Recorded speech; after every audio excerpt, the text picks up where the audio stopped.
Good morning, student. Once again, welcome to the class. Today we are started new chapter number 6, Stone Age, Stone Stool. म्हणजे stone age means अश्मयुग आणि stone stool means दगडाची हत्यारे. तर stone एजमधील त्या अश्मयुगातील दगडाची हत्यारे कशी होती आणि कशा प्रकारचा त्यांचा प्रकार होता हे आपल्याला या लेसनमधून शिकायचं आहे. याच्यामध्ये 2 पॉईंट्स आहे. 6.1 types and form of tools according to the type of task. म्हणजे गरजेनुसार हत्यारांचे आकार आणि त्यांचे प्रकार कसे आहे. सेकंड पॉईंट आहे स्टोन एज टूल्स, म्हणजे अश्मयुगातील हत्यारे कशी आहे. तर हे 2 पॉईंट्स आपल्याला या लेसनमधून शिकायचं आहे. So I am going to start point number 1. 6.1 types and form of tools according to the type of task. म्हणजे गरजेनुसार हत्यारांचे आकार आणि त्याचे प्रकार. If we saw a shiny object buried in the ground, what would we do to take it out. तर समजा आपल्याला एखादी चकमकीत किंवा चकचकीत वस्तू जमिनीत रुतलेली दिसली, तर ती बाहेर काढण्यासाठी आपण काय करू आपण ती बाहेर काढण्यासाठी. परहॅप्स कदाचित we would scrap it out with our finger. तर आपण ती काय करू, आपली जी बोटे आहे त्या बोटानेच ती नुसते टोकरून पाहू, म्हणजे त्याला असं बोट लावून त्याला उखरून पाहू. If that did not work we might try to dig it out with a twig or stick. आता ट्विग मीन्स डहाळी किंवा ऑर स्टिक मीन्स काडी. तर झाडाची एखादी डहाळी किंवा काडी.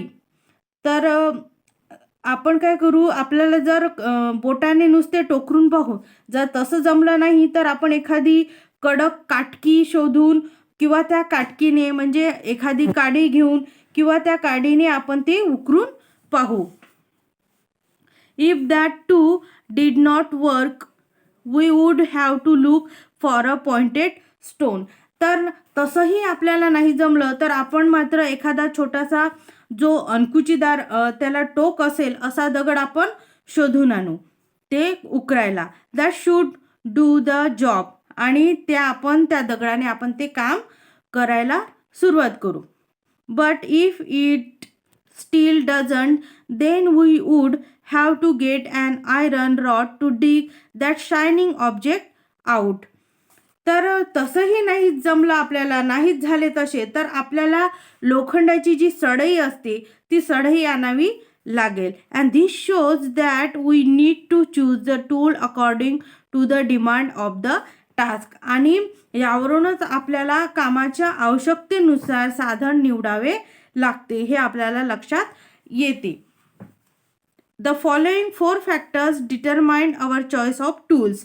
तर आता आपल्याला इथे काही साधनांची निवड करायची आहे. तर त्या कोणत्या गोष्टीवर आपण त्या साधनांची निवड करू शकतो, ते कोणत्या गोष्टीशी रिलेटेड आहे ते आपल्याला बघायचं आहे. तर पुढील ह्या ज्या 4 गोष्टीवर आहे त्यावर आपण आपल्या साधनांची निवड अवलंबून असते. फर्स्ट आहे अवेलेबिलिटी ऑफ सोर्सेस. तर तेथे साधनांची उपलब्धता कशी आहे, तिथे साधने जी आहे ती किती प्रमाणात उपलब्ध आहे. सेकंड आहे minimum use of time and energy. आणि आपल्याला त्या कामामध्ये कमीत कमी वेळ आणि कमीत कमी ऊर्जा यांचा वापर करायचा आहे. थर्ड आहे मॅक्झिमम इफिशियन्सी. अधिकाधिक परिणामकारकता त्यामध्ये आपल्याला शोधायची आहे. अँड 4 आहे skill of handling tools which is acquired through practice. आणि साधन वापरण्याचे सरावाने साधलेले आपले कौशल्य कसे आहे. तर अशा प्रकारे आपण या 4 गोष्टीवर आपली जी साधन आपण निवडणार आहोत तर त्या साधनांची निवड ही अवलंबून असते या 4 गोष्टींवर. Apes like the chimpanzee also use stone to break seed and nuts. तर चिंपांझी सारखे वानरसुद्धा या सीड मीन्स बिया किंवा कठीण कवचांची जी फळे नट्स असतात ती फोडण्यासाठी दगडांचा वापर करत असतात. They use stick to stir the ant out from ant hills to catch them. आणि तसेच वारुळातल्या जशा मुंग्या असतात त्या मुंग्या पकडण्यासाठी काटक्यांचा सुद्धा वापर करतात. Humans too have always been using tools such as bones, stones, dried twig and stick as tools. तर मानवही हे मृत प्राण्यांची जी हाडे असतात, दगड असतात, वाडक्या काठ्या म्हणजे वाळलेल्या काठ्या असतात किंवा आणखी काही काटक्या असतात, तर या साधनांचा उपयोग ते करत होतात.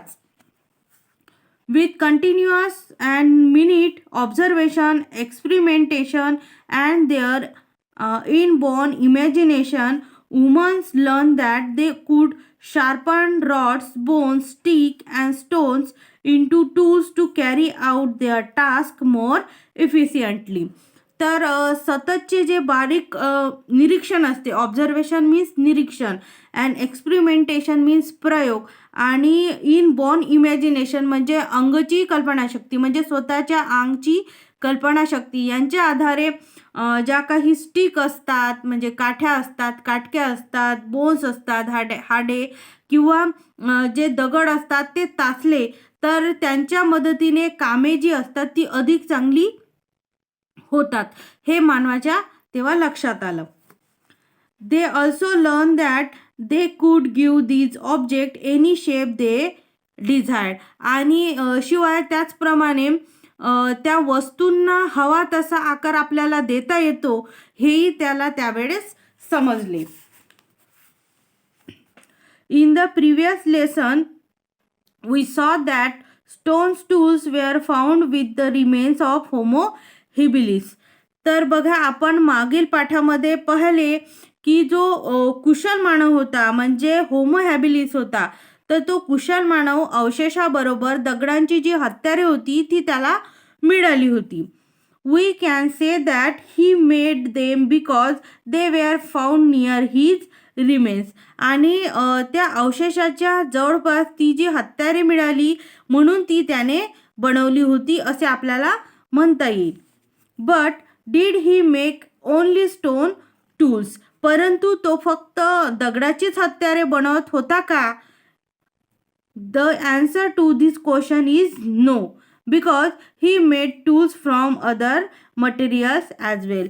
तर बघा त्यावेळेस त्या अवशेषाच्या जवळपास ती जी हत्यारे मिळाली त्याला तर ती बनवली होती तर असे आपण म्हणता येईल. परंतु ते जे दगड होते ते फक्त दगडाचीच हत्यारे बनवत होता का तो? याचे उत्तर आहे नाही, असे आपल्याला द्यावे लागेल त्याचे उत्तर, कारण तो इतर वस्तूपासूनही हत्यारे बनवत होता. However, of the tools made by humans thousands of years ago, only the stone tools can be found today. तर तथापि आपल्याला लाखो वर्षापूर्वी मानवाने तयार केलेले जे हत्यारे होती त्या हत्यारामधील दगडांची जी हत्यारे होती ती तेवढी सापडू शकतात. Tools made from bones are rarely found. आणि हाडांची जी हत्यारे आहे ती हत्यारे क्वचितच आपल्याला मिळतात. But since twigs and sticks decompose easily we do not find any tools made from them. त्यामुळे काठ्या आणि काटक्या या नाशवंत वस्तू असल्यामुळे त्यांच्यापासून केलेली त्या काळातील ती हत्यारे मात्र सहसा मिळत नाही, कारण ती काड्याची असल्यामुळे ती तुटणार किंवा ती खराब होऊन हत्यारे ती तुटू शकतात. तर त्यामुळे त्या काळातील जी हत्यारे होती काड्याने आणि काटक्यापासून बनवलेली होती तर ही नाशवंत हत्यारे होती आणि या नाशवंत वस्तू असल्यामुळे त्याच्यापासून केलेली त्यांच्या काळातील जी हत्यारे होती ती मात्र आता सहसा मिळत नाही. इथे बघा या पिक्चरमध्ये tools made from stones and bones. तर दगड आणि हाडे यांच्यापासून तयार केलेली ही हत्यारे आहे आणि ही इथे काय दिलेलं आहे त्याचं चित्र दिले आहे. ज फर्स्ट आहे a copper made from a payable. तर फर्स्ट जे हत्यार आहे ते काय दगडी गोट्यांचे तोड हत्यार आहे हे पहिलं. सेकंड आहे अ स्क्रॅपर. स्क्रॅपर मीन्स तासणी. ही सेकंड जे हत्यार आहे ती काय आहे तासणी. थर्ड आहे अ सर्क्युलर हॅमरस्टोन म्हणजे वर्तुळाकार घन. हॅमर स्टोन मीन्स घन. तर थर्ड जो आहे तो वर्तुळाकार काय आहे, घन आहे. 4 नंबरचा आहे a copper made from a flake of stone. तर दगडी छिलक्यांचे तोड हत्यार. हे 4 नंबरचं जे आहे ते दगडी छिलक्यांचं काय आहे, तोड हत्यार आहे. 5 नंबर आहे a bore made from a bone. आणि हाडाचा टोचा. हा जो 5 नंबरचा आहे तर तो हाडापासून बनवलेला हत्यार आहे, त्यामुळे त्याला काय म्हटलं जाते, हाडाचा टोचा. आणि 6 नंबर आहे an antler use as a pick. म्हणजे शिंगांचे खंते. तर शिंगापासून हे हत्यार तयार केलेलं आहे, त्यामुळे ते काय आहे, शिंगांचे खंते असं या हत्याराला नाव दिलेलं आहे. तर अशा प्रकारे हे दगड आणि हाडे यांच्यापासून तयार केलेली त्या मानवानी ही हत्यारे तयार केलेली आहे आणि ते हे पिक्चर दिलेलं आहे. नेक्स्ट पिरियडमध्ये आपण point number 6.2 stone age start करू. तर हार्डवर्ड्स आहे स्टोन एज मीन्स अश्मयुग, स्टोन टूल्स मीन्स दगडाची हत्यारे अँड ट्विग मीन्स डहाडी. तर हे हार्डवर्ड्स तुम्हाला राईट डाऊन करायचं आहे आणि या पॅसेजवर आधारित क्वेश्चन आहे. First answer the following question. First आहे त्याच्यामधलं how do we need to choose the tools. तर आपल्याला ते जे टूल्स आहे ते हत्यारे आहे, तर ते हत्यारे आपण कसं निवडू शकतो.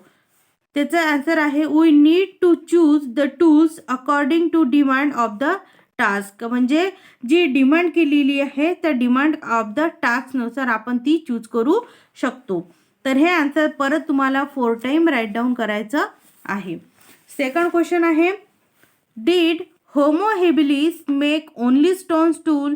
तर होमो हेबिलिस हे फक्त स्टोन टूल्स तयार करत होते का, दगडाचेच हत्यारे तयार करत होती का. त्याचा आन्सर आहे homo habilis made tools from stone as well as other material such as bone, stick and stick. तर होमो हेबिलिस जे होते ते नुसतं स्टोन टूलचाच यूज नव्हते करत, तर ते काय करत होते, जे बाकीचे मटेरियल्स आहे जसं बोन्स आहे, स्टिक आहे, ट्विग आहे, तर यापासून सुद्धा त्यांनी हत्यारे तयार केली होती. तर हे आन्सर सुद्धा परत तुम्हाला 4 टाइम राईट डाऊन करायचं आहे. थर्ड नंबर आहे what are the factors that determine our choice of tools.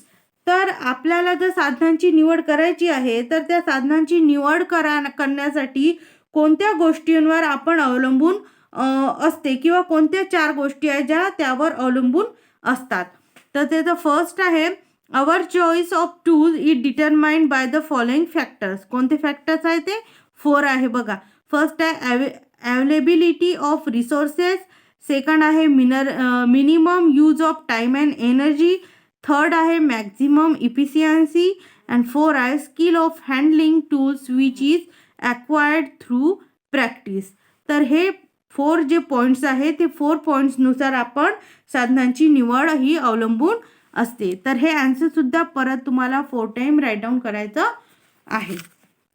Next पिरियडमध्ये आपण परत भेटणार आहोत.